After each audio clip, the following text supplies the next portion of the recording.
Cross-country running is the theme of this edition of Meet the Wolfpack. Conlan Sprickerhoff joins us from cross-country running. And thanks for being here, Conlan. This is what, your second or third year with the cross-country team? This is my third year with the cross-country team, yeah. So tell us a little bit about why cross-country and how has the program developed over the last 3 years? Well, cross-country is it's kind of something I've been interested in for a really long time. Like I kind of did it off and on throughout high school kind of deal, and came to the TRU kind of with dreams to do some other sports or something like that, and then ended up with the cross-country team, and it's paid off really well for me.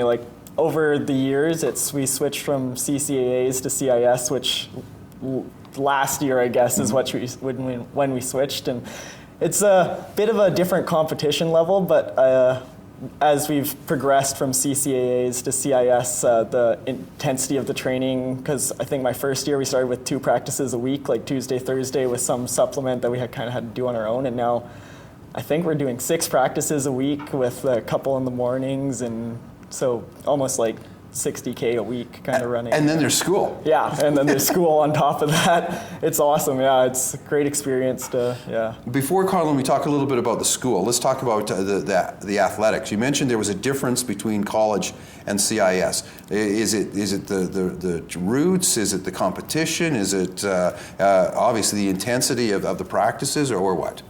Yeah, so in CIS compared to the college league is 10K instead of 8K, so two more K for the guys, and I think it's 1 or 2 more K for the girls as well.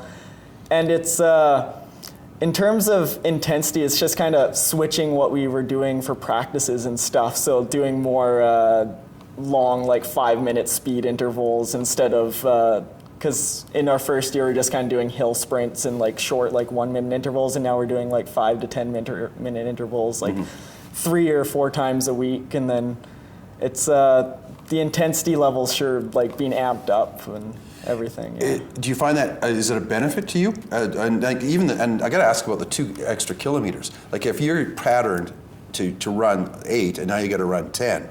Does that make your whole, the way you train and you prep completely different? Yeah, it's more of a mental thing, I think, because 2 more kilometers isn't really a whole lot more in the grand scheme of things, but it's more mentally getting behind those last 2 kilometers because there's more of a hump after the 8K mark that you have to kind of get over to get to those last 2 kilometers. Mm-hmm. So, yeah. So the mental part, that's got to be tough too. Yeah, it's so we have Sharon, who's our assistant coach, and she's with the counseling service. So she's really kind of been focusing on more of our mental side and trying to prepare us that way. And it's running is both a mind game and a physical game, where most people think, oh, you're just running and trying to stay alive and stuff, but more it's for me, I have to focus on running, focus on my arms, focus on my legs, and that mental side has really helped me through the past couple of years and improved in speed and endurance for the past 3 years. And so is it 50-50 mental versus physical, or 60-40? I'd say it's more 70-30, but you really have for physical over mental, but I really sometimes you get into a race and you're not having a good day. You're oh, I can't do this, and that's when you actually start to feel I slow down. Is when I start thinking to myself, oh no, I can't do this anymore. Is where you have to get back into the mind. Yeah, it's only a kilometer more, only 2 kilometers more, and you can push yourself kind of past where your legs want to go sometimes. So do you have a routine, for I guess whether it be practice or a competition? Okay, I'm going to eat this particular food a day before, or an hour before, or I listen to, as I'm on my way to wherever I'm going to practice or compete, I'm listening to some music to pump me up, or what? Yeah, so yeah, kinda. I'll try and eat something like a fish or a lighter meal kind of the night before, and a couple nights before, kind of doing that carbo load kind of deal that everybody talks about. Yeah. And kind of the day of the race is I try to keep any meal as minimal as possible, maybe just a little bit of oatmeal in the morning and not a whole lot of water, because like races in the morning, like you'll almost feel like slogged down if you eat a lot of stuff. And like for me, I tend to get more cramps if I eat or drink a lot of water right before a run or something. Right. Growing up in Williams Lake, did you do a lot of cross-country running out there? Yeah, so in grade 8, they started a cross-country running team and went up to Prince George for zones and did decently well there. I think I came 3rd in that race. But since then, it's kind of like I've been training a lot, but I'd always be doing like soccer, wrestling, or a different sport all the time. So like when the competitions came, I was usually going somewhere else to go play a different sport, which kind of sucked, but I was still doing that running basis, which I always seemed to help me like with the other sports, and kind of the other sports have helped me with running as well and keeping that endurance and that cardio up. Now, a new coach this year, Conlan. Jack Miller, esteemed coach, has now retired. Carmen Mazzata has come in. Night and day in terms of the way the cross-country program is being approached here now? Yeah, it's gone more intense. I guess I've used that word a couple times today, and it really is. Jack is awesome, and he brings a whole lot of experience with the whole running, and I loved hearing his stories, and I loved training under him. And he started me in the first couple of years, and now Carmen coming in last year and a little bit of helping out around, and now full on with Carmen this year. We've been doing a lot more of different workouts where he brings his experience, because he used to run in NCAAs in the States. So he brings his experience from that, and has awesome runner, awesome to talk to, and like to just like go out, like even when we're just doing our like 45-minute easy runs, just like talking to him and learning about like the mental side and the physical side, and like what I have to do to improve, like get from here to like here or something on the scale. He's very enthusiastic. Like I know, talking to him for 5 minutes, like I'm enthused about cross-country running. Got to ask you, because this year the team is doing monthly blood tests. Why are they doing that? Can you explain? So running is like we're doing it for iron levels, and a lot of it more happens with the girls and less with the guys. But Carmen used to have a problem with iron, so it'll happen we're just, because your base level iron will keep dropping as you run, and you need to bring it up. And if you're not eating the right foods, like the red meats or something, or some people are taking like iron pills to bring their iron level back up, and it's when your iron's down, you can't run as well.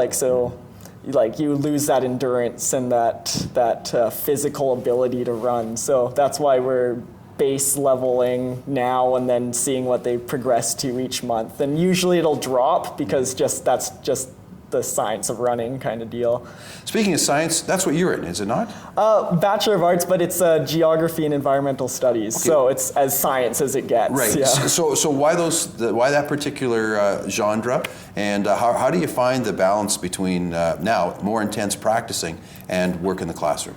So, sorry, what was the first question? Why are you taking these courses? I'm taking because I wanted to get into urban planning when I first came into school, and geography is like on the website. I think I saw that they did urban planning. I'm like, that's really cool. I wanted to go to TRU, so I started doing the programs, and with the art side, you get a lot of the human geography, which not a lot of people know about, and it's you're looking at the basis of how humans interact with their environment, and then with the environmental studies, we do a lot of like geomorphology, where we're learning about how the land's developed, and hydrology, and how water's interacting with like just the urban environment. So it's really helped me with that. And for keeping the courses and the school to a good workload is, it's an art, but I feel like I've kind of found the rhythm to, you have to find the time to study instead of the studying just appearing. You always have to you go to practice, and then maybe you do an hour of studying afterwards, or you're at school for most of the day anyways. So in between classes, you have to go and read your books and do the homework, and yeah. Right. What goals have you set for yourself for this year? You're 3rd with the cross-country team. I want to make it to nationals again and meet that standard, because we've introduced a faster standard than we normally have had for nationals, and I I put that goal onto me like last year, as I kind of knew where the standard was, and I've been intensely trying to get there, and it was kind of hard over the summer because I was quite busy, but I've come into the season like super fit and really like amped up to make it to the nationals and make it to the travel team, and yeah. Great. So if somebody's watching this today and wants to come to Thompson Rivers University as a student, and hopefully maybe as a student athlete, specifically with cross country, what would you say to them if you had a chance to talk to them for 5 minutes? I'd tell them that it's like TRU is an awesome environment, especially as a student athlete, because they work around you, and if you have to miss a class, the teachers are always super accommodating and always really nice, and you always have to, my advice is to go to the study hours, or go to the like the PACE program. Yeah, exactly, like the PACE program, which I didn't have in my first year. Mm-hmm. So looking at it now, all these athletes that are going to the PACE program and getting that actual study time in, and then when teachers have an open door, you got to go take advantage of that, and because everybody is super accommodating, and the school's awesome, and I only see the TRU cross-country team going up from here, and you can really see that increase in love of the sport. All right, some insight from Conlan Sprickerhoff of Williams Lake, who's a member for his third year with the TRU WolfPack cross-country team.